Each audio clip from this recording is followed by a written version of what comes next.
Le Seigneur a sauvé ceux qui sont insuffisants. Lévitique 13, versets 18 à 28. Lorsqu'un homme aura eu sur la peau de son corps un ulcère qui a été guéri, et qu'il se manifestera à la place où était l'ulcère une tumeur blanche ou une tache d'un blanc rougeâtre, cet homme se montrera au sacrificateur. Le sacrificateur l'examinera. Si la tache paraît plus enfoncée que la peau et que le poil soit devenu blanc, le sacrificateur le déclara impur. C'est une plaie de lèpre qui a fait éruption dans l'ulcère. Si le sacrificateur voit qu'il n'y a point de poil blanc dans la tache, qu'elle n'est pas plus enfoncée que la peau et qu'elle est devenue pâle, il enfermera cet homme pendant 7 jours. Si la tache s'est étendue sur la peau, le sacrificateur le déclara impur. C'est une plaie de lèpre. Mais si la tache est restée à la même place et ne s'est pas étendue, c'est une cicatrice de l'ulcère. Le sacrificateur le déclarera pur. Lorsqu'un homme aura eu sur la peau de son corps une brûlure par le feu, et qu'il se manifestera sur la trace de la brûlure une tache blanche ou d'un blanc rougeâtre, le sacrificateur l'examinera. Si le poil est devenu blanc dans la tache, et qu'elle paraisse plus profonde que la peau, c'est la lèpre qui a fait éruption dans la brûlure. Le sacrificateur déclarera cet homme impur, c'est une plaie de lèpre. Si le sacrificateur voit qu'il n'y a point de poil blanc dans la tache, qu'elle n'est pas plus enfoncée que la peau et qu'elle est devenue pâle, il enfermera cet homme pendant 7 jours. Le sacrificateur l'examinera le 7e jour. Si la tache s'est étendue sur la peau, le sacrificateur le déclarera impur, c'est une plaie de lèpre. Mais si la tache est restée à la même place, ne s'est pas étendue sur la peau et est devenue pâle, c'est la tumeur de la brûlure. Le sacrificateur le déclarera pur car c'est la cicatrice de la brûlure. Le diagnostic de la lèpre. Le passage des Écritures d'aujourd'hui est tiré de Lévitique chapitre 13. Il décrit la manière dont on faisait le diagnostic de la lèpre. Lévitique 13, versets 18 à 20 dit « Lorsqu'un homme aura eu sur la peau de son corps un ulcère qui a été guéri et qu'il se manifestera, à la place où était l'ulcère une tumeur blanche ou une tache d'un blanc rougeâtre, cet homme se montrera au sacrificateur. Le sacrificateur l'examinera.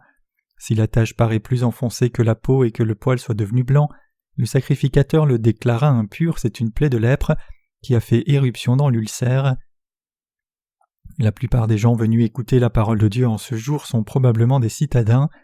J'ai moi aussi vécu uniquement en ville, donc je ne sais pas grand-chose de la vie rurale. À la fin de mes études primaires, j'eus une fois la chance de rendre visite à mon frère qui vivait à la campagne. Il y avait beaucoup de plaques miniers et les gens de la ville en raffolaient. Le passage des Écritures d'aujourd'hui me fait penser à ces plaques mines. Lorsqu'une plaque mine tombe de l'arbre, elle reste dure au début, mais quelque temps après, elle commence à mûrir et à devenir molle. Une fois qu'elle est devenue suffisamment molle, les gens mangent ce qui est à l'intérieur et jettent la peau. Parfois, si les plaques mines qui sont tombées de l'arbre sont en beaucoup trop grand nombre, on en badigeonnait de sel et conservé pour une consommation ultérieure. Une plaque mine a tendance à changer de couleur avec le temps. Finalement, de petits poils blancs finissent par se former sur la peau tels des morceaux de coton. C'est probablement de la moisissure qui se forme lorsque la plaque mine commence à se décomposer. Aujourd'hui, nous étudions la parole de Dieu concernant le diagnostic de la lèpre. Au temps de l'Ancien Testament, les sacrificateurs avaient la responsabilité d'examiner le peuple de Dieu afin d'en déterminer les lépreux. Lorsque quelqu'un était déclaré lépreux, cette personne était conduite loin de la ville et mise en quarantaine loin du reste de la population. Voici l'une des manières dont on diagnostiquait la lèpre. Lorsque quelqu'un se brûlait et que cette brûlure devenait une plaie, un diagnostic était fait selon que la plaie couvrait la peau ou non. Si la plaie ne couvrait pas la peau du corps, alors le cas de lèpre était écarté, mais si la plaie couvrait et paraissait plus profonde que la peau, alors on pouvait suspecter un cas de lèpre. Et si les tumeurs blanches ou les taches d'un blanc rougeâtre se développaient et se répandaient, alors la personne était déclarée lépreuse. En d'autres termes, quand des plaies disparates commençaient à se développer sur la peau et que ces plaies se répandaient sur la peau du corps, telle une plaque mine en putréfaction, alors ces lépreux étaient normalement emmenés hors du camp. Bien que la lèpre soit capable de se répandre sur tout le corps, elle commence la plupart du temps à un endroit précis du corps.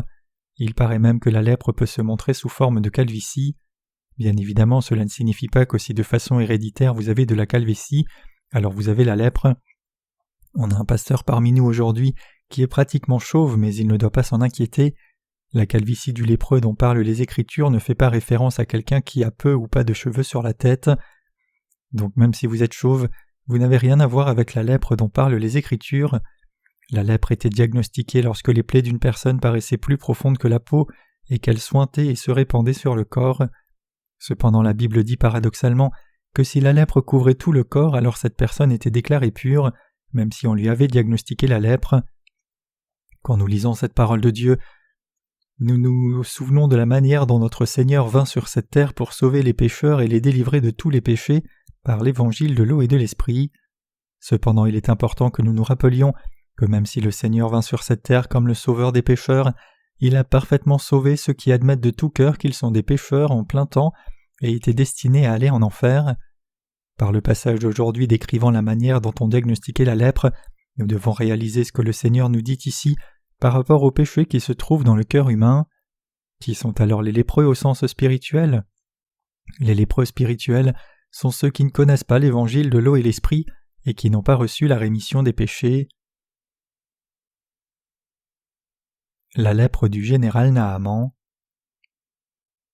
Le livre de 2 Rois chapitre 5 nous parle de l'histoire du général Naaman. Il est écrit que le général Naaman était le commandant de l'armée syrienne, mais il souffrait également de l'affreuse maladie de lèpre. Bien qu'étant le commandant de l'armée entière d'une nation et très respecté pour les nombreux services qu'il a rendus à son pays, à cause de sa lèpre il n'avait pas la véritable joie. Il était matériellement très riche, avait beaucoup de succès et beaucoup de pouvoir. En tant que soldat, il avait un grand sens du devoir, mais en tant que lépreux, il a dû être rempli de tant de tristesse tant pour sa propre personne que pour sa famille. Le général Naaman avait honte de sa lèpre, et sa femme n'était pas heureuse non plus. Cependant il reçut de bonnes nouvelles de l'esclave de sa femme, une jeune fille des Hébreux qui travaillait dans sa maison. Cette jeune fille était une captive d'Israël et servait la femme du général Naaman. Lorsque la fille se rendit compte de la souffrance qu'endurait le général Naaman à cause de la lèpre, elle dit à sa femme que s'il se rendait en Israël et rencontrait le serviteur de Dieu nommé Élisée, il serait guéri de la lèpre. Comme vous le savez, dans les temps anciens la lèpre était considérée comme une maladie incurable. La lèpre couvrait tout le corps de la victime qui ensuite se décomposait entièrement. En ce temps-là, elle était considérée comme une maladie fatale. Bien évidemment, il y avait d'autres maladies incurables et fatales comme la lèpre au temps de l'Ancien Testament, mais spirituellement parlant, quelle est la maladie fatale qui réclame la vie de chaque victime? Ce n'est rien d'autre que la maladie du péché. Qu'est-ce qui tue et ruine éternellement tous les hommes? C'est le péché de l'humanité. Il est très important que vous sachiez que si quelqu'un vit avec un cœur rempli de péché, alors ce dernier fera face à la condamnation pour ses péchés. C'est la maladie du péché qui ruine l'âme des gens. Il n'y a pas deux maladies qui tuent les gens si ce n'est la maladie du péché dont chacun souffre depuis sa naissance dans ce monde. Tous les êtres humains ont du péché dès leur naissance dans ce monde, et donc s'ils ne sont pas purifiés de ces péchés, ils périront pour toujours. Étant donné que tout le monde a cette redoutable chose appelée péché, tous doivent en conséquence subir le châtiment que mérite ce péché. Tous les humains naissent pécheurs aux yeux de Dieu, et ils vivent tous avec ce péché. Il est donc absolument indispensable que chacun reconnaisse son état de pécheur devant Dieu, et les gens doivent également comprendre qu'ils reconnaissent Dieu ou pas et sa loi, ils sont tous nés avec le péché et que par conséquent ces péchés les conduiront à la mort. Cela est semblable à la chair du général Naaman qui se dégradait à cause de sa lèpre. Même s'il était le commandant de l'armée syrienne et le plus grand héros de cette nation, il était condamné à tout perdre à cause de la lèpre. Ainsi tout le monde est appelé à la ruine à cause des péchés. Ce qui tue les hommes, c'est le péché qu'ils ont. C'est cette terrible maladie du péché qui tue les êtres humains. La lèpre est comme les péchés de l'humanité. Les symptômes de la lèpre n'apparaissent pas immédiatement, ils sont latents. Des études ont montré qu'il faut plus de 3 ans à un patient de la lèpre pour se rendre compte qu'il a la maladie, et 3 autres années pour que d'autres s'en aperçoivent. Donc si le malade de la lèpre veut cacher sa maladie, il peut le faire pendant 6 à 9 ans. Après cela, les symptômes deviennent tellement évidents qu'il est difficile de la cacher. Une caractéristique de la lèpre, c'est que les symptômes commencent d'abord à un endroit spécifique du corps et finissent avec le temps par couvrir tout le corps. À mesure que la lèpre se répand sur tout le corps, elle peut causer une grave déformation qui amène parfois le malade à perdre des parties de son corps, telles que les orteils, les doigts et les orteils, etc. Comme vous pouvez le voir, la lèpre est l'une des maladies les plus redoutées qui ravagent le patient. La Bible parle souvent de la lèpre comme une analogie des péchés de l'humanité. Spirituellement, la lèpre est semblable au péché qui se trouve dans le cœur humain. La lèpre était répandue au temps de l'Ancien Testament, et quiconque l'a contractée finissait par périr. Dans la même veine, quiconque a du péché dans son cœur passera inévitablement par la mort et la destruction. En tant que descendants d'Adam, nous sommes tous nés avec le péché. C'est pour cela que le Seigneur dit dans Marc 7, versets 21 à 22, que c'est ce qui sort du cœur de l'homme qui le souille. Car c'est du dedans, c'est du cœur des hommes que sortent les mauvaises pensées, les adultères, les impudicités, les meurtres, les vols, les cupidités, les méchancetés, la fraude, le dérèglement, le regard envieux, la calomnie, l'orgueil, la folie. Tout le monde est né dans ce monde avec ses différents péchés, il n'y a pas d'échappatoire. Cependant, il y a beaucoup de personnes qui réfutent cette vérité prononcée par la parole de Dieu. Quoi qu'il en soit, Dieu dit que du moment où les êtres humains ont été conçus dans le ventre de leur mère, ils sont tous nés avec le péché. Tout le monde est né dans ce monde avec ses mauvaises pensées et leurs attributs. En effet, non seulement nous sommes tous nés avec ces mauvais attributs dans nos cœurs, mais nous ne portons rien d'autre que de mauvais fruits tout au long de notre vie. Nous tous qui sommes dans ce monde sommes nés avec ces attributs du péché. Donc par leur nature fondamentale, tous les êtres humains sont nés dans ce monde avec un cœur méchant. Nous sommes donc tous nés dans ce monde avec toute la méchanceté possible. C'est la raison pour laquelle nous ne faisons que commettre le même péché encore et encore pendant que nous vivons dans ce monde. C'est pour cela que tout le monde commet des péchés maintes et maintes fois, jusqu'au jour de la mort. Nos pensées sont autant mauvaises que nos actes. Depuis le jour de notre naissance jusqu'au jour de notre mort, nous n'avons rien d'autre que de mauvaises pensées. Tout le monde a le cœur rempli des mauvais désirs tels que l'impudicité, le vol, le meurtre, l'adultère, la convoitise, la méchanceté, la fraude, le dérèglement, le regard envieux, l'orgueil et la folie. Qu'en est-il de vous alors? N'avez-vous pas aussi ces mauvais désirs? Évidemment que vous en avez. Non seulement nous sommes tous nés avec ces mauvaises pensées et désirs, mais nous les extériorisons aussi dans nos vies de tous les jours. Certains parmi vous peuvent dire « Il y a beaucoup de personnes qui ne font pas de mauvaises choses, donc comment peux-tu expliquer cela ?» Il y a une raison à cela.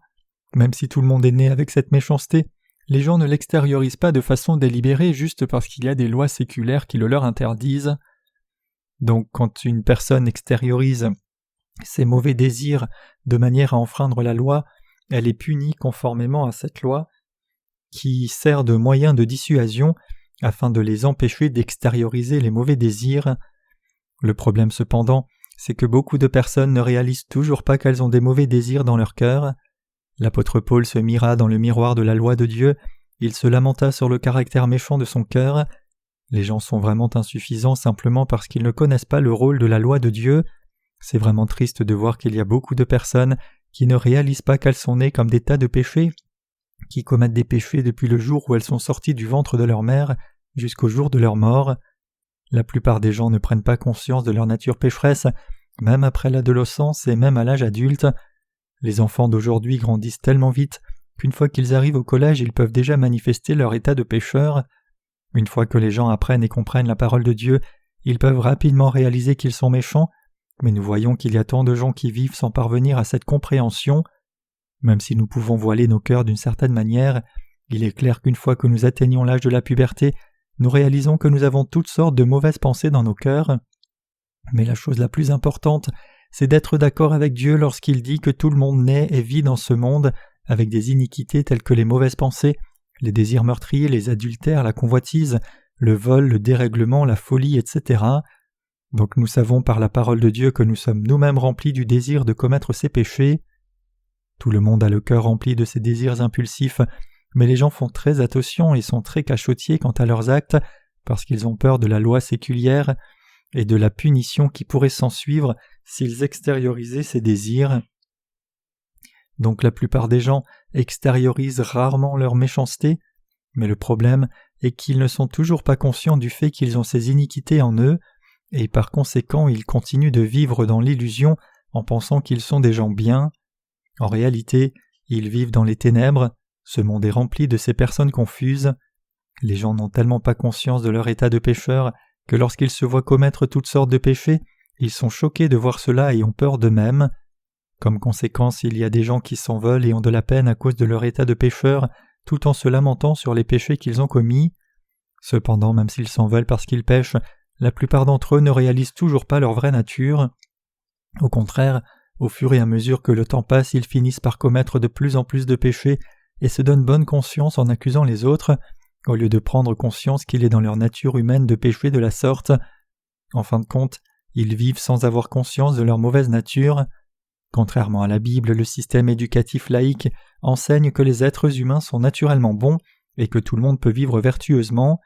Les éducateurs laïques soutiennent que si on donne une éducation éthique suffisante aux gens, ils peuvent tous, de par leur nature, mener une vie moralement droite. D'innombrables personnes de ce monde pensent faussement que les êtres humains sont naturellement bons, mais en réalité tout le monde pêche constamment dans sa vie parce que tout le monde est né avec des mauvaises pensées. Il est très important que vous reconnaissiez cela. Comme le système éducatif laïque enseigne que tout le monde naît naturellement bon, les gens sont incapables d'admettre leur état de pécheur même quand ils se voient en train de pécher. Nous voyons beaucoup de gens qui se trompent eux-mêmes et se laissent entraîner par les faux enseignements illusionnistes du monde. Comme conséquence, d'innombrables personnes en viennent à se combattre avec force et à souffrir énormément de leur méchanceté. Ne sachant pas comment résoudre le problème de leur péché, ils se confient en conséquence en divers leaders religieux de ce monde. C'est parce que les gens ne savent pas ce qu'ils doivent faire de leur péché qu'ils se confient dans les religions de ce monde et dans leurs leaders. Quand nous regardons ces leaders religieux, nous voyons qu'ils essayent de se discipliner à ne pas commettre de péché, dans l'intention de devenir eux-mêmes un dieu. Le bouddhisme par exemple enseigne à ses nombreux adeptes de se transformer en Dieu. C'est ce à quoi croient les bouddhistes, et par conséquent ils essayent de se rendre divins par leurs propres efforts. Cependant nul ne peut se transcender et devenir un dieu. Ce que le bouddhisme enseigne est tout simplement impossible, car aucun être humain ne peut jamais vaincre sa méchanceté. Le bouddhisme parle aussi de 108 désirs terrestres, également appelés profanation. Il enseigne que les êtres humains sont confrontés à 108 désirs terrestres et que pour vaincre ces profanations l'on devait atteindre le nirvana. Or cela est absolument impossible. Ce ne sont rien d'autre que des paroles vaines, car le seul moyen par lequel les bouddhistes peuvent échapper à leurs désirs terrestres est la mort. En revanche, Dieu nous enseigne que nos cœurs sont purifiés de nos péchés en croyant dans l'évangile de l'eau et de l'esprit. Il n'y a jamais eu quelqu'un qui ait échappé à ses péchés par ses propres efforts. Il y a des religieux qui adorent leurs ancêtres. Prétextant que leurs ancêtres les aident, ils clament que s'ils les vénèrent et font de nombreuses bonnes œuvres, ils iraient au paradis. Ils aiment tellement parler de ce soi-disant chemin des bonnes mœurs, enseignant que l'on doit se cultiver moralement. Par cet enseignement, beaucoup essayent de faire du bien et d'être gentils avec les autres, mais tout cela est inutile puisque la réalité à laquelle ils font face, c'est qu'ils sont de plus en plus accablés par leurs péchés. Quand nous lisons Genèse chapitre 1, nous voyons Dieu créer l'homme commençant par la phrase suivante « Au commencement Dieu créa les cieux et la terre ». Nous voyons aussi Dieu nous parler à nous les êtres humains, nous expliquant comment nous avons eu le péché et pourquoi nous ne pouvons pas nous empêcher de pécher dans nos vies. Depuis le commencement, Dieu nous explique les types de péchés avec lesquels nous sommes nés dans ce monde. Il nous dit que tout le monde pêche parce que tous sont nés avec le péché dans le cœur. De même que la lèpre se répand sur tout le corps, ainsi le péché de l'humanité règne sur la vie entière de chaque personne. Tout le monde ayant hérité d'un cœur méchant de ses ancêtres depuis le jour de sa naissance, l'on ne peut s'empêcher de pécher tout le temps. Nous devons croire dans la justice du Seigneur qui nous rend sans péché. Jésus a dit qu'il est venu sauver les pécheurs de tous leurs péchés. Il a dit à ses disciples « Je ne suis pas venu appeler les justes mais les pécheurs ». Et il a aussi dit « Ce ne sont pas ceux qui se portent bien qui ont besoin de médecins mais les malades ». Notre Seigneur nous a dit qu'il est notre Sauveur. Tous les êtres vivants qui vivent dans ce monde ont hérité des péchés de leurs parents depuis le jour de leur naissance. Si ce n'était pas le cas, alors personne n'aurait besoin de trouver Jésus-Christ le Sauveur, et personne n'aurait besoin non plus de croire en lui. En d'autres termes, si tu es quelqu'un qui ne commettait aucun péché pendant qu'il vit dans ce monde, alors il n'y aurait aucune raison pour toi de chercher Jésus-Christ et de croire en ce Sauveur. En revanche, si tu reconnaissais être né avec les péchés, alors tu serais obligé de chercher Jésus-Christ et croire en sa justice, sinon tu périrais à coup sûr pour tes péchés consistant à ne pas croire dans la justice de Dieu de tout cœur. Ces personnes qui reconnaissent leur nature pécheresse ne peuvent que chercher Jésus-Christ. La justice de Dieu s'applique sans faute à tous ceux qui réalisent clairement qu'ils sont eux-mêmes des pécheurs aux yeux non seulement de l'éthique et la morale humaine, mais aussi des commandements de Dieu. À cause de la chute des ancêtres des humains, tous les êtres humains sont devenus des pécheurs. À cause du péché d'Adam, tout le monde devint pécheur en héritant de ses péchés. C'est pourquoi spirituellement tout le monde est comme un lépreux. En d'autres termes, tout le monde est pécheur aux yeux de Dieu. Par conséquent, Jésus le Sauveur est absolument indispensable pour nous guérir de la maladie de tous nos péchés. Jésus-Christ est le seul Sauveur qui peut sauver son peuple que nous sommes de tous nos péchés. Chaque pécheur a besoin sans aucun doute de Jésus. et c'est en croyant dans sa justice que nous sommes sauvés. Tous les êtres humains doivent donc connaître et croire la justice de Jésus, et c'est pourquoi nous devons tous croire dans l'évangile de l'eau et l'esprit. Les gens finiront par mourir à moins de recevoir la guérison de leurs âmes malades, accablées de péché. Il en sera ainsi parce que le Seigneur nous a dit que le salaire du péché c'est la mort. Nous ayant créé avec de la poussière et le souffle de vie, le Seigneur vint sur cette terre dans la chair d'un homme pour nous sauver personnellement après que nous soyons tombés dans le péché. Il fut alors baptisé par Jean-Baptiste, versa son sang sur la croix, ressuscita des morts et devint ainsi notre Sauveur une fois pour toutes. Jésus est né dans une petite ville appelée Bethléem. Nous devons croire qu'une fois que Jésus-Christ a eu 30 ans, il a remis tous nos péchés. Nous devons inévitablement croire dans l'évangile de l'eau et l'esprit, la vérité par laquelle Jésus nous a délivrés des péchés du monde. Puisque vous et moi sommes nés pécheurs, il est plus que nécessaire que nous réalisions la justice de Dieu et y croyions. Jésus est venu sur cette terre comme le Sauveur de l'humanité venu nous chercher. Nous étions tous des pécheurs, et c'est précisément la raison pour laquelle il était nécessaire que Jésus vînt nous chercher. Nous devons donc croire dans la justice de Jésus comme notre salut. Avant la venue de Jésus sur cette terre, il y eut un serviteur envoyé à l'avance par Dieu le Père. Ce serviteur de Dieu, c'est Jean-Baptiste, qui baptisa Jésus dans le Jourdain. Jean-Baptiste était le serviteur de Dieu, qui transféra tous les péchés de ce monde sur Jésus une fois pour toutes en le baptisant. Vêtu de peau de chameau, Jean-Baptiste criait dans le désert demandant au peuple d'Israël de se repentir. Cet homme se nourrissait de miel, d'eau et de fruits et de plantes sauvages. Il était en communion avec Dieu alors qu'il se trouvait dans le désert et qu'il attendait que son temps n'arrive.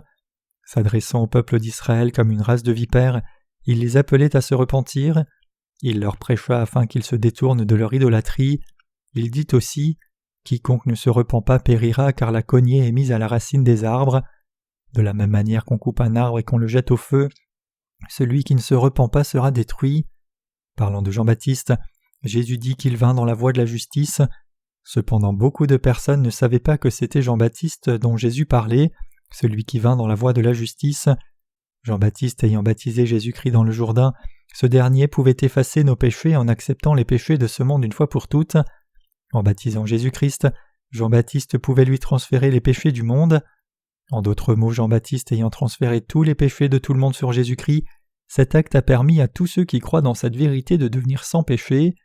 Jean-Baptiste est venu transférer les péchés de ce monde sur Jésus-Christ par le baptême, afin que ceux qui croient deviennent les propres enfants de Dieu. Pourtant, plusieurs personnes refusent de croire cela. Les pharisiens en ce temps-là ne crurent pas que Jean-Baptiste soit venu faire ce travail. Plusieurs personnes en ce temps-là ne savaient pas que Jean-Baptiste était celui qui accomplirait la voie de la justice avec Jésus. Les gens ne croient pas bien qu'il ait marché dans cette voie de la justice en baptisant Jésus et en lui transférant tous les péchés de l'humanité. Alors qui sont ceux qui crurent en ce temps-là? Ce n'étaient personne d'autre que les collecteurs d'impôts et les prostituées. Pour effacer les péchés de tout un chacun de nous, Dieu envoya Jean-Baptiste et Jésus-Christ sur cette terre. Dieu voulait que tout le monde ait la connaissance de la justice de Jésus et devienne un enfant de Dieu. Donc Dieu envoya Jean-Baptiste transférer les péchés de tout un chacun de nous sur Jésus en le baptisant, afin de rendre juste quiconque croit dans cette vérité. Malheureusement, beaucoup n'ont pas cru dans cet évangile du salut. Qui sur cette terre croit alors dans la justice de Jésus-Christ? Ceux qui ne possèdent pas de justice propre à eux-mêmes y croient. Qui a vraiment cru au baptême que Jésus a reçu de Jean-Baptiste? Le baptême signifiait que Jésus avait porté tous nos péchés. Qui donc a cru dans ce baptême? Qui a vraiment pris conscience de cette vérité et a obtenu le salut? Il n'y a que ceux qui ont reconnu leurs péchés et Dieu et sa loi qui ont pu être sauvés de leurs péchés. En d'autres termes, seuls ceux qui ont reconnu qu'ils étaient des lépreux spirituels ont obtenu le salut en croyant dans l'évangile de l'eau et de l'esprit qui contient la justice de Dieu. Au temps de Jésus, les pharisiens et les scribes ne crurent ni au rôle de Jean-Baptiste, ni en Jésus comme leur sauveur. Ces gens se disent que même s'ils commettent des péchés, ils ne commettent que de très petits péchés. Est-ce ainsi que vous pensez aussi? Péchons-nous vraiment juste une fois en passant? Pensez-vous aussi que nous ne commettons que de petits péchés? Bien sûr que non. La lèpre dégrade peu à peu la peau bien portante, et cette plaie se répand de façon impitoyable. Il en est de même quand il s'agit du péché. Il est inévitable que nous soyons liés par nos péchés et continuions de commettre transgression après transgression jusqu'à ce que nous finissions par périr si nous ne croyons pas dans la justice de Jésus-Christ. Aucun être humain ne peut s'empêcher de pécher de façon répétitive et tous doivent subir la juste condamnation pour leurs péchés à la fin. C'est la raison pour laquelle il y a tant de personnes qui se dirigent tout droit vers l'enfer à cause de leurs péchés, qui consiste à ne pas croire dans la justice de Jésus-Christ. De la même manière que la lèpre dégrade le corps entier, ainsi les péchés que commettent les gens amènent leur âme et leur corps à tomber malades et à périr. Jésus a dit que ce sont les collecteurs d'impôts et les prostituées qui ont cru que Jean-Baptiste est venu dans la voie de la justice. Cela signifie que c'est seulement ceux qui connaissent vraiment leur faiblesse qui ont cru dans la voie de la justice. Vous savez tous ce que font les prostituées, n'est-ce pas? Puisque ces personnes péchaient ouvertement, elles ont aussi dû savoir très clairement qu'elles n'étaient que de sales pécheresses aux yeux de Dieu. Jean-Baptiste a témoigné de façon répétitive qu'il a transféré les péchés du monde sur Jésus en le baptisant. Quand Jean-Baptiste a baptisé Jésus au Jourdain, il transféra tous les péchés du monde sur Jésus et remplit la condition permettant à Jésus de porter la condamnation de ses péchés. De même que le peuple d'Israël transférait ses péchés sur une offrande sacrificielle en posant les mains sur sa tête au temps de l'Ancien Testament, ainsi au temps du Nouveau Testament tous les péchés du monde furent transférés sur Jésus-Christ une fois pour toutes, quand Jean-Baptiste le baptisa dans le Jourdain. Beaucoup de pécheurs, y compris les collecteurs d'impôts et les prostituées, crurent que ce Jésus dont a témoigné Jean-Baptiste était effectivement le Fils de Dieu et qu'il porta les péchés de ce monde par le baptême. Ils crurent que leur Sauveur était Jésus qui est venu par l'eau et l'Esprit. Ils croyaient au Seigneur qui les a délivrés de tous leurs péchés une fois pour toutes. Ces gens dont les péchés étaient exposés étaient sauvés en croyant dans la justice de Dieu. Il y a un autre fait important que vous devriez comprendre. Ceux qui n'ont pas pris conscience de leur nature pécheresse bien que péchant avec leur cœur, et voilant plutôt ces péchés, ne purent accepter la justice de Dieu même s'ils faisaient eux-mêmes face à la punition pour ces péchés. Nous croyons que Jean-Baptiste vint dans la voie de la justice et que Jésus a fait de nous les croyants dans l'évangile de l'eau et l'esprit des sans péchés, en acceptant nos péchés une fois pour toutes à travers le baptême qu'il reçut de Jean-Baptiste. Nous ne pouvons pas être sauvés de nos péchés à moins que nous ne croyions dans la justice de Dieu. Nous devons réaliser que Jean-Baptiste vint dans la voie de la justice. Cette voie de la justice proclame que nous ne pouvons pas être sauvés de nos péchés, à moins que nous ne croyions que Jésus porta tous nos péchés et qu'il est devenu notre Sauveur. Ceux qui sont élus par Dieu et ceux qui ne le sont pas. La Bible dit qu'il y a des gens qui sont choisis par Dieu et il y en a d'autres qui ne le sont pas. Jésus expliqua cela en utilisant une parabole, et cette parabole est la suivante. Il était une fois un roi qui organisa un festin pour son fils et invita plusieurs personnes à travers tout le royaume, mais tous les convives refusèrent de répondre à l'invitation. Certains disaient qu'ils ne pouvaient pas venir parce qu'ils devaient acheter un taureau, d'autres disaient qu'ils ne pouvaient pas venir parce qu'ils devaient s'occuper de leurs affaires, d'autres déclinèrent l'invitation disant qu'ils devaient se marier, et d'autres disaient qu'ils ne pouvaient pas venir parce qu'ils devaient rencontrer quelqu'un. Quand les serviteurs du roi retournèrent vers lui et lui annoncèrent que personne ne venait aux noces, le roi dit aux serviteurs d'aller dans les rues et d'inviter tous ceux qu'ils verraient. Donc les serviteurs sortirent et ramenèrent autant de personnes qu'ils pouvaient convaincre, la plupart n'ayant aucun statut social. Une fois que ces gens sont arrivés, les portes de la ville se refermèrent et les noces commencèrent. Les convives célébrèrent les noces avec de la musique, de la boisson, de la nourriture et de la danse. Cependant, alors que le roi observait les convives qui s'amusaient à la fête, il remarqua un homme qui n'était pas vêtu en habit de noces. Le problème était qu'aucun invité ne pouvait venir aux noces organisées par le roi en s'habillant comme bon lui semblait. Tous les invités devaient obligatoirement porter un habit de noces et convenable à des noces royales. Pourtant, il y avait là cet homme qui prenait part à cette cérémonie sans s'être vêtu des habits préparés pour les noces. Le roi demanda à cet homme pourquoi il ne porta pas d'habit de noces, mais cet homme était sans voix. Alors le roi ordonna à ses serviteurs de lier ses mains et ses pieds et de le jeter dehors. Par le biais de cette parabole, le Seigneur dit qu'il y a beaucoup d'appelés mais peu d'élus. Ce monde est rempli de personnes qui professent croire en Jésus. Il est vrai qu'il y a d'innombrables personnes de nos jours qui croient en Jésus, mais beaucoup d'appelés et peu d'élus. Qu'est-ce que cela signifie d'être élu? Jésus dit ici qu'il y a beaucoup d'appelés mais peu d'élus. Qu'est-ce que Dieu a alors élu?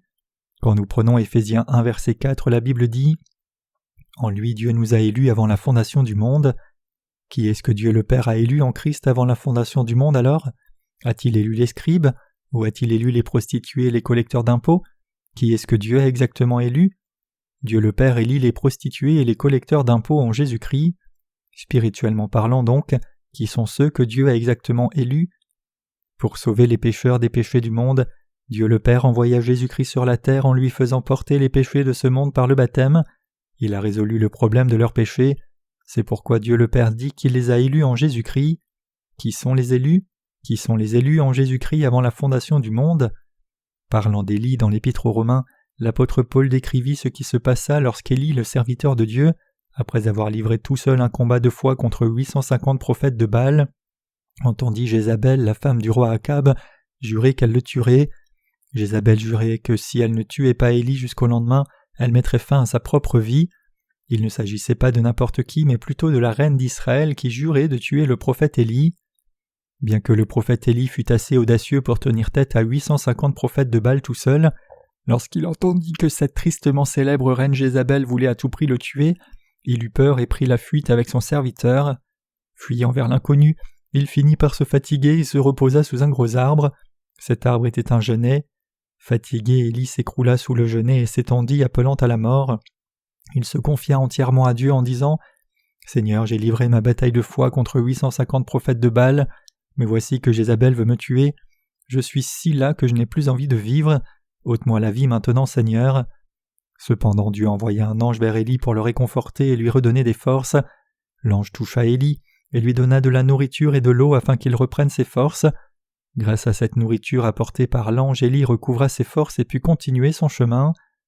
Après avoir mangé la nourriture et bu l'eau que lui apporta l'ange, Élie reprit ses forces, et grâce à cette force il parcourut le chemin jusqu'à Horeb, lieu où il devait se rendre sous l'orientation de Dieu. Là il entra dans une caverne, et alors qu'il se trouvait dans la caverne, il commença à entendre un bruit assourdissant tel le tonnerre. Au milieu de ce bruit de tonnerre, le prophète Élie ne pouvait pas entendre la parole de Dieu. Ensuite il entendit souffler un vent violent hors de la caverne, mais la voix de Dieu n'y était pas non plus. Quand tout devint calme et tranquille, Élie entendit une petite et douce voix. Dieu commença à lui parler dans un murmure. Dieu lui demanda « Que fais-tu caché ici ?» Il répondit « Seigneur, tous tes serviteurs en Israël sont morts, je suis resté moi seul. Tes prophètes ont tous été tués par l'épée ou sont morts de faim. Je suis resté seul et voici qu'ils veulent m'ôter aussi la vie. » Alors Dieu dit ouvertement à Élie « J'ai réservé 7000 hommes dont tu n'as pas connaissance. Ces 7000 hommes ne se sont pas prosternés devant Baal. Tu penses que tu es seul, mais j'ai réservé 7000 hommes. » La parole de Dieu dit dans Romains 11, verset 5 « De même aussi dans le temps présent il y a un reste selon l'élection de la grâce. Or si c'est par la grâce, ce n'est plus par les œuvres. » En d'autres termes, de même que Dieu a réservé 7000 hommes pour Élie, de même aussi dans le temps présent il y a ceux qui sont choisis selon l'élection de la grâce. Le mot grâce ici signifie le don de Dieu. Cela se réfère au don du salut que Dieu nous a donné au travers de la justice de Jésus-Christ. Le Fils de Dieu vint sur cette terre pour sauver les pécheurs que nous sommes de nos péchés. Le Seigneur est lui-même venu sauver les lépreux spirituels, et nous ayant guéris, nous les lépreux spirituels, Dieu nous a effectivement guéris. Nous sommes guéris de notre lèpre spirituelle en croyant que le Seigneur a porté tous les péchés du monde en étant baptisé par Jean-Baptiste dans le Jourdain. Le Seigneur nous a guéris une fois pour toutes de tous nos péchés avec l'évangile de l'eau et de l'esprit. Jésus porta notre lèpre et toutes ses plaies et blessures, et il nous a entièrement guéris. Par le baptême reçu de Jean-Baptiste, Jésus prit sur lui tous nos péchés et mourut sur la croix pour nous. Il a mis fin à la condamnation de tous les péchés. C'est pourquoi Dieu le Père nous a élus en Jésus-Christ par l'évangile de l'eau et l'esprit. Ayant convié d'innombrables personnes en Jésus-Christ à travers l'évangile de l'eau et l'esprit, Dieu le Père élit ceux qui croient vraiment. Qui sont ceux que Dieu a spécialement élus parmi toutes ces personnes ? Il a élu les pécheurs qui n'avaient aucune justice propre à eux-mêmes et qui ont admis à Dieu « Seigneur, je souffre effectivement de lèpre spirituelle du péché. Je mérite d'être condamné et mis à mort pour mes péchés par ton juste jugement. J'ai cette affreuse maladie du péché. Les péchés que j'ai commis, les péchés qui sont en moi, sont en train de me tuer. Je mérite d'être détruit à cause de mes péchés. Je suis condamné à aller en enfer. » Ainsi ceux qui connaissent leurs péchés et qui ont désespérément besoin de la justice de Dieu sont ceux qui peuvent recevoir le salut offert par Jésus-Christ. C'est ce genre de personnes que Dieu le Père a sauvé une fois pour toutes en son Fils à travers l'évangile de l'eau et de l'esprit. Mes chers croyants, Dieu nous a élus, vous et moi, en Jésus-Christ, dans son salut, parce que nous avons reconnu et admis aussi nos péchés. C'est nous que Dieu a élus pour le salut. Il nous a sauvés en tant que ses élus. Il est très important que nous réalisions que ce n'est pas à cause de notre propre justice ou bonté que Dieu le Père nous a élus en son Fils Jésus-Christ avant la fondation du monde. En revanche, c'est parce que nous sommes complètement indignes et pleins de défauts aux yeux de Dieu que nous avons été élus en raison de notre foi dans l'évangile de l'eau et de l'esprit. Vu que nous ne pouvons pas nous empêcher de pécher tout le temps à cause de nos défauts et nos faiblesses, nous nous dirigerions tout droit vers l'enfer si Dieu nous laissait nous débrouiller. C'est pourquoi Dieu nous a élus. C'est parce que si Dieu nous laissait continuer à souffrir seuls de la maladie mortelle du péché, tout notre corps se serait décomposé, nous serions réduits à des squelettes, et nous aurions tous fini par périr. C'est parce que le Seigneur a compassion de gens comme nous qu'il vint sur cette terre, nous cherchant afin de nous sauver de tous nos péchés. Il est venu sur cette terre en vue de sauver tout le monde de tous ses péchés. C'est pour les gens tels que les collecteurs d'impôts et les prostituées qui vivent dans ce monde que le Seigneur vint sur cette terre. Même si ces gens n'ont pas désiré devenir ce qu'ils sont devenus, mais à cause du péché commis par leurs aïeuls, ils sont nés dans ce monde, destinés à mourir pour tous les péchés hérités. Nous sommes ce genre de personnes, et c'est pour nous sauver de tous nos péchés que le Seigneur vint sur cette terre en nous cherchant, et grâce à la justice de notre Seigneur, nous fûmes élus et sauvés par la foi. Qui sont ceux que Jésus-Christ a élus? Jésus élit les pécheurs qui sont condamnés à aller en enfer pour leurs péchés. En raison de la justice de Jésus, Dieu le Père élit ceux qui sont vraiment conscients qu'ils sont des pécheurs devant Dieu, qui reconnaissent sa parole et sa justice, et qui savent et admettent qu'ils sont condamnés à mourir et à être jetés en enfer par Dieu à cause de leurs péchés. À ces personnes qui croient dans sa justice, Dieu dit « Désormais vous m'appartenez, ne vous inquiétez plus car j'ai remis tous vos péchés. Fils, tes péchés te sont pardonnés, tu es maintenant guéri de ta maladie, lève-toi, prends ton lit et rentre chez toi. Il n'y a maintenant plus de condamnation pour ceux qui sont en Christ, car la loi de l'Esprit de vie t'a affranchi de la loi du péché et de la mort. Dieu le Père nous a lui-même personnellement sauvés de tous nos péchés une fois pour toutes en Jésus-Christ. Il nous a délivrés, vous et moi, de tous nos péchés en une seule fois. Mes chers croyants, vous et moi étions des lépreux spirituels par notre nature. Nous étions tous destinés à mourir à cause de nos péchés. Cependant notre Seigneur nous a sauvés par l'évangile de l'eau et l'esprit. Dieu le Père nous a élus, vous et moi, dans la justice de Jésus-Christ, et il nous a sauvés. Nous ayant élus dans la justice de Jésus-Christ, Dieu le Père nous a rendus justes. Il a fait de nous qui croyons dans la justice de Jésus-Christ ses propres enfants, il nous a rendus sans péché. Dieu nous a clairement dit que nous sommes devenus ses enfants en croyant dans sa justice. C'est seulement en croyant dans la justice de Dieu que nous sommes rendus justes. Ce n'est pas en ne péchant pas que Dieu nous élit. En revanche, c'est précisément parce que nous commettons d'innombrables péchés en tant qu'êtres humains que nous avons été élus et sauvés de tous nos péchés, tout ceci grâce à la justice de Jésus. Croyez-vous alors que Jésus-Christ nous a sauvés de tous les péchés du monde par la justice de Dieu? Croyez-vous que vous avez été élus en Jésus-Christ en raison de votre foi dans la justice de Dieu? Qu'est-ce qui a alors encore besoin d'être élu par Dieu? Qui a été appelé mais n'a pas été élu? Qui est-ce qui ne s'est toujours pas vêtu des habits du salut par la foi? Ce sont ceux qui ne croient pas dans la justice de Jésus et n'ont donc pas été élus. Comme Jésus l'a dit, il y a beaucoup d'appelés mais peu d'élus. Les élus sont effectivement peu alors qu'il y a d'innombrables personnes qui croient en Jésus comme leur sauveur sans connaître l'évangile de l'eau et l'esprit. Voilà pourquoi il y a tant de personnes qui n'ont pas été élues. Ceux qui n'ont pas été élus par Dieu ne sont autres que ceux qui ne reconnaissent pas la justice de Dieu et qui n'admettent pas qu'ils sont eux-mêmes des pécheurs condamnés à aller en enfer. Ces personnes ne se sont pas présentées au sacrificateur afin d'être examinées par la parole de Dieu. Ces personnes doivent sortir de l'ombre et venir à Dieu, admettre leurs péchés et demander au sacrificateur de les examiner spirituellement et être guéris de leur lèpre spirituelle. Cependant, le problème c'est que beaucoup de personnes ne reconnaissent pas le diagnostic que ces sacrificateurs spirituels posent. Plus tôt ce matin, j'ai parlé de Lazare et du riche homme, et à l'instar de ce riche homme, plusieurs personnes ne prennent pas au sérieux le diagnostic spirituel des sacrificateurs. Ils n'acceptent ni les remontrances des serviteurs de Dieu, ni n'acceptent sa justice. En conséquence, ils s'accrochent à leurs péchés même s'ils sont ravagés par leur lèpre spirituelle. Finalement, ils périront tous et feront face à la mort tout seuls. Quiconque n'a toujours pas cru dans la justice de Dieu et n'a par conséquent pas été élu par lui est quelqu'un qui se trompe lui-même. Quiconque ne reconnaît pas la parole de Dieu se ridiculise lui-même. C'est ta foi dans la justice de Dieu que tu dois lui montrer et pas ta propre justice. Vous devez réaliser par la parole de Dieu quel type de personne vous êtes en réalité et l'admettre. Si vous ne vous connaissez pas, alors vous devez consulter la parole de Dieu, la reconnaître et ainsi être purifié de tous vos péchés. En écoutant la parole de Dieu, vous devez réaliser et admettre qui vous êtes vraiment. Tous ceux qui viennent à Dieu et admettent leurs péchés seront sauvés sans exception. Dieu a élu dans sa justice quiconque a besoin de la grâce du salut de Jésus-Christ.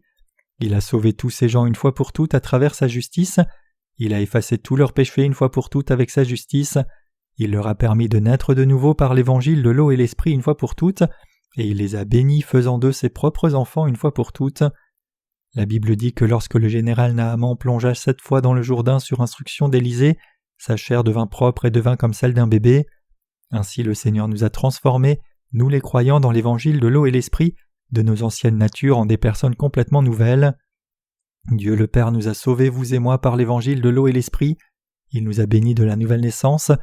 Cela signifie que Dieu le Père nous a élus, nous les croyants, dans l'évangile de l'eau et l'esprit, et nous ayant élus en Christ, il a fait de nous ses enfants. Chers saints, je vous exhorte tous à clairement savoir que nous avons été sauvés de tous nos péchés en croyant dans l'évangile de l'eau et l'esprit, et c'est en raison de cette foi que nous avons été élus. De plus, ce n'est pas parce que nous étions parfaits et purs que nous avons été élus. En revanche, c'est parce que nous étions pleins de défauts que nous avons été élus afin d'être purifiés de tous nos péchés par l'évangile de l'eau et l'esprit. Soyez reconnaissants pour cela, et soyez reconnaissants pour la grâce de la rédemption de Dieu. Dans la Bible, ceux qui n'étaient pas élus par Dieu étaient les pharisiens, les scribes, et tous ceux qui rejetèrent carrément la justice de Dieu par ignorance. Ceux qui se trompent eux-mêmes devant Dieu, ceux qui n'ont pas reconnu sa justice, ceux qui n'ont pas reconnu sa parole, ceux qui se vantent de la piété de leur propre religion, et ceux qui pratiquent l'hypocrisie, tous ces gens n'ont pas été élus par Dieu. Pourquoi Dieu a alors élu certaines personnes et pas d'autres ? Les élus de Dieu sont choisis dans la justice de Jésus-Christ. Nous sommes élus seulement si nous réalisons la justice de Dieu par l'évangile de l'eau et l'esprit, la comprenons entièrement et croyons ensuite. Dieu n'élit pas simplement des gens et en rejette d'autres de façon arbitraire. Parlant de Jacob et Ésaü dans l'Ancien Testament, Dieu dit qu'il a rejeté Ésaü et a choisi Jacob. Pourquoi Dieu a-t-il fait cela ? D'un point de vue humain, Ésaü était presque un homme parfait, alors que Jacob était un faible et rusé voleur. Mais qui est-ce que Dieu a choisi ? Dieu a élu Jacob, un homme sournois avec plusieurs défauts. Pourquoi Jacob fut-il élu au lieu d'Ésaü ? Jacob fut précisément élu parce qu'il était un menteur rusé et sournois qui avait désespérément besoin de la grâce de Dieu.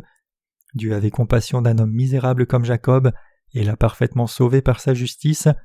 Jacob vola le droit d'aînesse de son frère avec un bol de soupe de lentilles, trompa son propre père en imitant la voix d'Ésaü et se faisant passer par lui, et usurpa ainsi les bénédictions qu'Ésaü devait recevoir. Dieu le Père savait très bien que s'il abandonnait Jacob, il n'aurait d'autre choix que d'aller en enfer. Jacob était un homme complètement inutile. C'est pour cela que Dieu ne pouvait pas hésiter à sauver les gens comme Jacob, et c'est cela la miséricorde et la grâce de Dieu. Autrement dit, notre Seigneur ne pouvait pas s'empêcher de sauver un pécheur comme Jacob de tous ses péchés, et pour cette raison il porta tous les péchés une fois pour toutes en se faisant baptiser par Jean-Baptiste.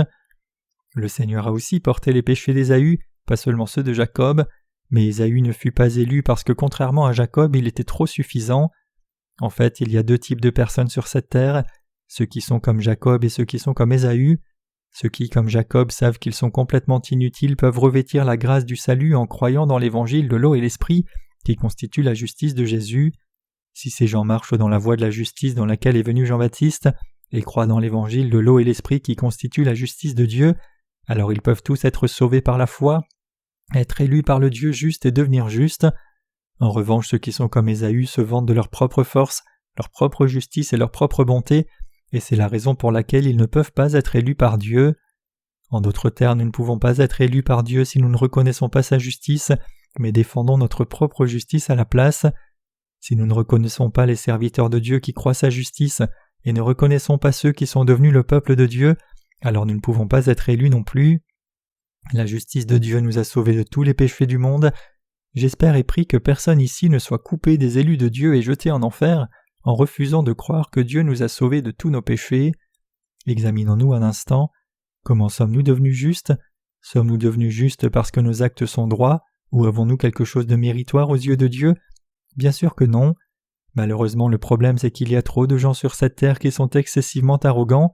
Or, ceux qui sont arrogants devant Dieu ne peuvent pas faire partie de ses élus. Mes chers croyants, j'ai moi-même vécu sans connaître la justice de Dieu pendant 10 ans après avoir cru en Jésus pour la première fois, et je m'efforçais à me faire aimer de Dieu pendant toutes ces années. Cependant, dès que j'ai réalisé la justice de Jésus-Christ, j'ai aussi réalisé que tous mes efforts ont été complètement vains. J'ai compris que le Seigneur sauve ceux qui sont insuffisants. C'est à ce genre de personnes que Dieu a donné l'évangile de l'eau et l'esprit, leur accordant ainsi la grâce du salut et les revêtant de sa justice éternelle. Nous avons été élus en Christ avant la fondation du monde parce que nous étions remplis de défauts. C'est pourquoi Dieu nous a élus à travers l'évangile de l'eau et l'esprit. Étant donné que nous sommes tous nés comme descendants d'Adam, le premier homme est un pécheur, nous ne pouvons pas éviter de pécher, mais parce que nous croyons dans l'évangile de l'eau et l'esprit donné par Dieu, nous sommes sauvés de tous nos péchés. Dieu le Père a élu les personnes comme nous en Jésus-Christ, et il a fait de nous ses propres enfants. C'est cela même la grâce que Dieu nous a accordée, et c'est également ce en quoi consiste l'amour de Dieu.